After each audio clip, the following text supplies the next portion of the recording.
Hello and welcome back to the channel. My name is Krashy, and today we have a new patch from Predecessor. I forget that they're in the UK. Omega Studios is like primarily based in the UK, and so they drop their patches at a weird time.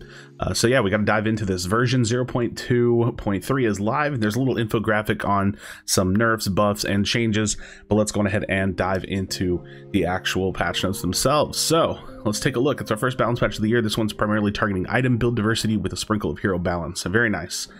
All right, let's look at it. Countess. I'm probably not going to read their little notes. You can check that out if you want. Base health increase from 550 to 560. Health growth decrease from 110 to 105. Movement speed decrease from 685 to 680. Very conservative changes, with shadow slip recall duration increased from 4 seconds to or decreased from 4 seconds to 3.5 seconds. Very slight nerf, right? Like really slight nerf. I think that's good. It's a conservative change to her. Honestly, I think the movement speed, hopefully, I don't know what 5 movement speed is like, but her movement speed is pretty crazy. And then just kind of tightening the window on her shadow slip makes it a little bit more risky to do the things that she wants to do without just butchering her kit, right? Like, I actually think that whenever you do a nerf like this is like the way you kind of want to inch your way into it. And then you reassess, you look at the situation, and you say, hey, do we need to go deeper? But this looks good. I think that's a good change. Decker, let's see, base physical power increased from 50 to 54. So on this one, every team needs a good support hero. So today we're also looking at Decker, slightly improving her damage output to help her compete in her lane. So again, really tiny change. First of all, Decker's great, but this is just going to give her a little bit more presence, right? This is kind of like the, hey, we know Richter exists kind of thing, right? Like, let's go ahead and up her efficacy just a little bit for that laning phase. So she's a viable option. Drongo, Shrapnel Cannon R, bug fix now correctly, states the CC immunity in the description. Cool. Gadget, Sticky Mine Q, scaling increased from 65% to 70%, but the cooldown increased from scaling 8 down to 6 to 10 down to 8. So slightly more damage, but longer cooldown. So just a little bit of a change. I think that the longer cooldown it's like a net nerf to this, if that makes sense, because you're getting a pretty decent cooldown nerf with just a really tiny scaling increase. And then speed gate root duration decreased from 1.25 seconds to 1 second. So really tiny nerfs to gadgets. Again, good way of doing it. Grux, let's take a look. So I'm actually going to read this one. Grux has naturally been very dominant in the offlane, with few heroes able to meet his overwhelming aggression. Today we're lowering his durability a smidge to playing him more of a challenging, to make playing him more of a challenge, giving more opportunities for enemy heroes to punish his hostile playstyle. So base health decreased from 620 to 600, base physical armor decreased from 36 to 32. I'm gonna be honest, I think this is tiny. I don't think this is gonna change very much. That's a good conservative change. Like I said, I like small iterative changes. I don't think this is going to change very much. I think he's going to be perfectly viable, which is good. Howitzer, landmine E, knockback distance of enemy target decreased by 20%, knockback distance of self increased by 20%. Very interesting. We'll have to see how that feels. More self peel, less ability to run, in a sense. But it's kind of just the same thing, I suppose. I don't know. That's an interesting one. I have to, like, this is one that I like. I don't know what I think about it yet. We'll see. More self increase knockback, but less enemy knockback. What is that really going to do? We'll see. We'll see.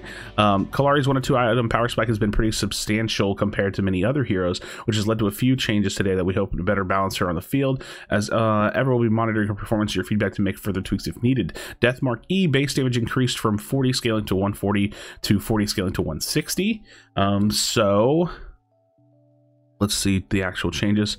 Slight buff on base damage to Deathmark, slightly, and then scaling decreased from 25% to 18%. So total like net nerf, most likely, just based on the percentage scaling. So Deathmark getting a bit of a nerf, and then Guillotine base damage decreased from 180 scaling to 520 to 170 scaling to 490. So some just burst damage nerfs to Kalari, which is probably not a terrible thing.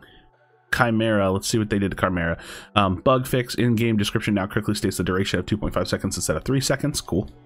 Narbash, Song of My People E, scaling increased from 5% to 10%. That's good. I don't think this is quite the quality of life that Narbash needs. It's definitely going to help a little bit. I mean, that's a decently substantial buff, but I really want to see some quality of life for the ultimate, and we'll see how this feels. But who knows, maybe we can mess around with Narbash a little bit. Sevarog. Poor Sevarog has really struggled lately to survive the early game thanks to his low durability, something we've addressed slightly today. The goal is to help Sevarog effectively scale to become the tank his team needs, so we bumped up his sustainability alongside his durability to help stop wild rhinos from running him down. Yeah. Yeah, base health increased from 605 to 615, tiny change. Siphon Q healing increased from 10% to 15%. That's nice. That'll help the early game sustain. Is this enough to really give him staying power against Grux that also got tiny changes? I don't think so, but I could be wrong, and we will have to see. Hopefully Sevarog is nice and could be interesting. I mean, I think even with the healing increase from 10% to 15%, we may see him in jungle more again. That could be a potential option.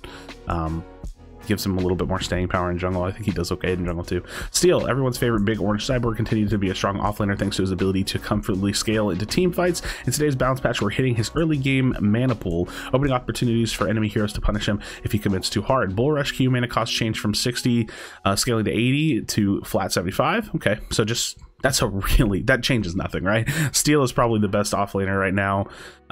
Probably still paired to Grux, but he got such a tiny change that it's probably Steel now. Steel probably just dominates the offlane. Rogue's Crest, physical power increased from 6 to 8. A Saxon Crest, a 10 to 12. Tempest specifically is a part of our efforts to combat the many tank mage builds that have cropped up lately while keeping Gideon's Tempest True Silver build intact. We tweaked the damage numbers on Tempest. Overcharge active, base damage decreased from 30 to 20. Scaling increased from 10% to 14%. I didn't even know people were building this as like a build, so that's cool, I guess. And Lockshaw is getting reworked to fit a larger change to the Leviathan item, which you can find further down the page. Okay, so Lockshaw decreased from 1300 to 950, health decreased from 200 to 150, health regeneration removed from Lockshaw, added 15 magic armor. So it's going in a magic armor direction. Interesting. New passive, Blighted Veil. Oh, receiving magical damage reduces the source's healing by 20%. So it's an anti-heal. Receiving magic damage anti-heal. Recipe changed. It was vitality. Okay, so they're changing it to be magic armor. Astral Catalyst. Okay, so this is interesting. We'll have to see what this is changing Leviathan to its in totality. Astral Catalyst, long awaited. This is for Ray. Ravenous passive ultimate cooldown on. Yeah, they're nerfing Astral Catalyst. Okay, that makes sense. 25% down to 20%. Astral Catalyst is pretty busted. Augmentation. Let's see what they're doing to augmentation. Physical power decreased from 30 to 20. Attack speed increased from 30 to 40. Interesting. Okay. So that's really interesting. It's more of the bruiser attack speed item than it is like a power item. Okay, this is what they need to do to a lot of AD carry items. This is exactly what they need to do to a lot of AD carry items. It's weird that augmentation is like the first one that I'm seeing get hit like this, because they need to take a bunch of AD carry items and like, oh, crit removed, power increased. Oh, power decreased, crit added. You know what I mean? That's what they really need to do. Demolisher, first strike passive, additional damage decreased from 50% to 35%. Okay. Yeah, this was a Demolisher can get pretty disgusting. Interesting. I have some overall thoughts about a lot of these item changes that I'll probably share towards the end. Dust Devil, we've given some nice quality of life buffs to Dust Devil to better emphasize the more fun perks of this item. The movement speed and attack speed is aimed for the item to feel easier to buy as it offers more bang for buck. Menace passive attack speed increased from 2% per stack to 3% per stack. Ooh, that's a nice buff. Movement speed increased from 10% to 15%. Ooh, this item, that sounds like a nice buff to this item. That sounds really, really cool. Legacy. Ooh, let's see what they did to Legacy. Up until this point, you lost 10 physical power from completing Legacy. So today, we're giving it the correct amount of physical power while adjusting its haste to compensate. This item was already very potent as a second or third option, so it should hopefully help it fall in line more as a niche tech option rather than being a necessary pickup in every game. Physical power increased from 30 to 40. Ability haste decreased from 20 to 10. I like this item. This is an item that I've been wanting to build like fourth, really, because it's like you kind of build a core item set, and then you're like, okay, what can I get that's going to continue to spike my power but also gives me something a little defensive and like helps me stay alive and stay into a fight. This is nice. I like this change. A Leviathan. Let's see the bigger picture. Sandpoint has been problematic thanks to its potential for mage abuse and its positioning as a must-have item as a haste capstone for tanks. We're shifting the identity new and much needed anti-heal magic armor item. This provides new options for tanks who need solutions to help them counter heroes like Countess, as well as upcoming sustained burst or based magical damage heroes that we'll be adding in the future. You can expect a rename for this item in the next patch to help it stay on theme with other anti-heal items. So it's going to be Tainted something, right? Or Blighted Veil. No, that's the passive. So it's going to be Tainted something, I would assume. I'm surprised they didn't just say that the name. They didn't just change the name now. Maybe they're waiting to do that later. Cost decrease from 3k to 2850. Health decrease from 400 to 350. Health regeneration decrease from 225% to 150%. Added 30 magic armor.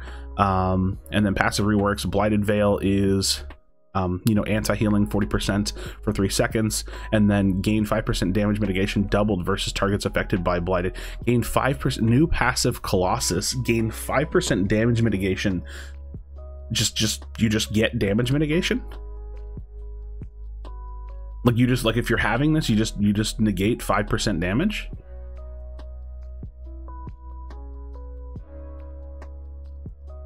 Doubled versus targets affected by blight.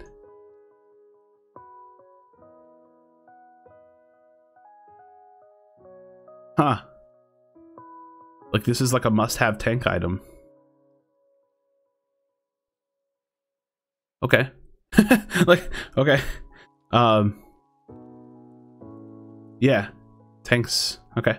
Sorry, I actually like got a little speechless and needed to think for a second.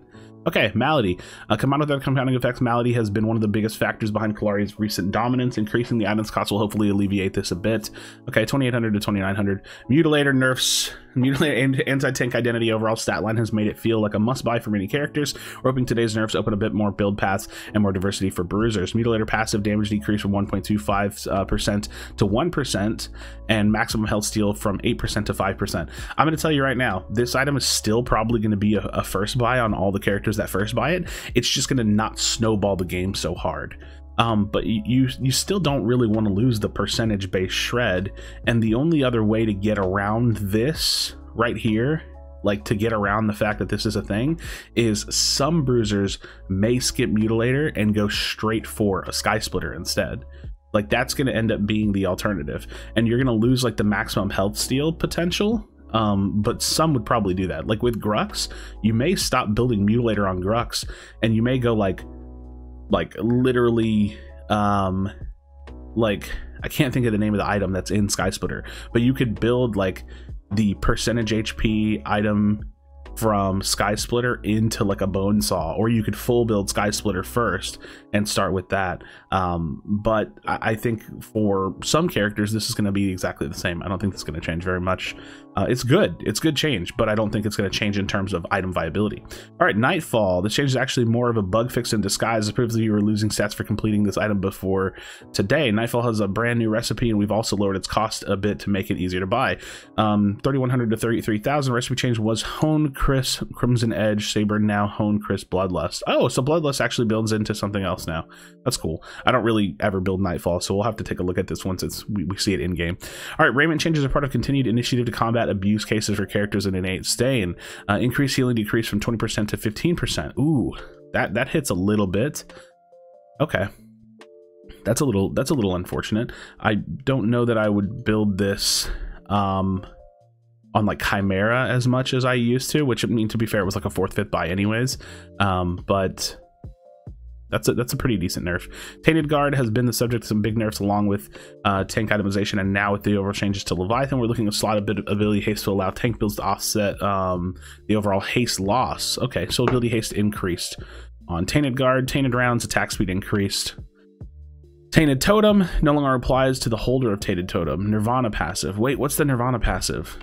I don't remember which one that does. I wish it was like, it would like restate it, but I'll have to take a look at that. But Nirvana passive no longer applies to the wearer of Totem. Okay. Okay.